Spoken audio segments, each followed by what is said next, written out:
sur Sud Radio. Déjà, en haut de l'affiche, en 10 fois plus gros que n'importe qui, mon nom s'étalait.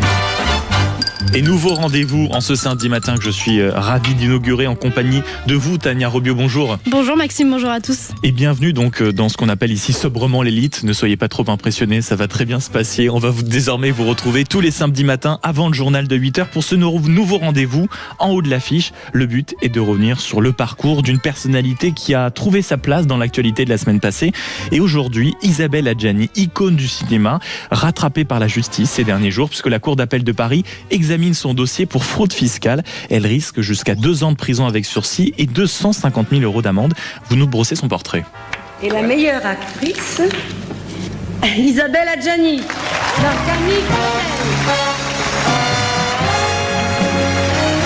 Son nom revient encore et encore. Isabelle Adjani, c'est l'actrice la plus césarisée de l'histoire. 5 trophées, 2 nominations aux Oscars. Mais derrière ces récompenses, il y a surtout une trajectoire à part, une carrière construite dans l'intensité. 1955, à Paris, elle naît entre 2 cultures, un père algérien, une mère allemande. Elle grandit en banlieue, à Gennevilliers, en HLM. Pendant les vacances scolaires, elle tourne son premier film, Le Petit Bougna. Elle a à peine 15 ans. Très vite, le théâtre s'impose, Cours Florent, puis la comédie française. Elle n'a que 17 ans. C'est pas la fin qui fait bravo. Toi, tu crois qu'on met la clé autour et ça marche. Et ben, je suis cassée, voilà. Allez, maintenant, dans ta chambre, un lapin qui fait bravo. Allez, hop. Tu me fais pas peur, hein, tu sais. Même demain, si tu m'envoies à l'examen, et ben, même avec un fouet, j'écrirai pas. On est en 1974, c'est la consécration. Le grand public la découvre avec La Gifle aux côtés de Lino Ventura. Elle devient alors une figure de jeunesse, une ado libre qui bouscule l'autorité parentale de l'époque. Très vite, elle s'impose, elle incarne des femmes tourmentées. Dans L'été meurtrier, elle trouble. Dans Camille Claudel, elle brûle. Dans La Reine Margot, elle règne. Avec elle, les rôles sont intenses, elle s'éloigne parfois des plateaux, disparaît un temps avant de revenir.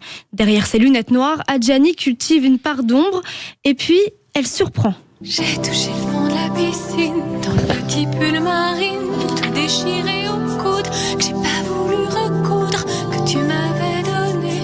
Je me sens tellement abandonnée. Mais sa vie ne s'arrête pas au cinéma. En 83, Serge Gainsbourg lui offre Pull Marine, un texte sur mesure, une voix douce, presque chuchotée. Le titre devient un succès et s'impose comme un classique des années 80. Mais Adjani, ce n'est pas que des rôles. Elle met aussi sa notoriété au service de cause. Elle s'engage contre le racisme, le sida, sur la situation en Algérie et lutte contre les violences faites aux femmes. Avec elle, on rit, on pleure et on ne reste jamais indifférent. Aujourd'hui, à 70 ans, elle traverse les générations par ses rôles et son intensité. Ces dernières années, son image s'est peut-être parfois un peu fissurée, notamment avec ses démêlés judiciaires. Mais l'icône, elle, est bien restée.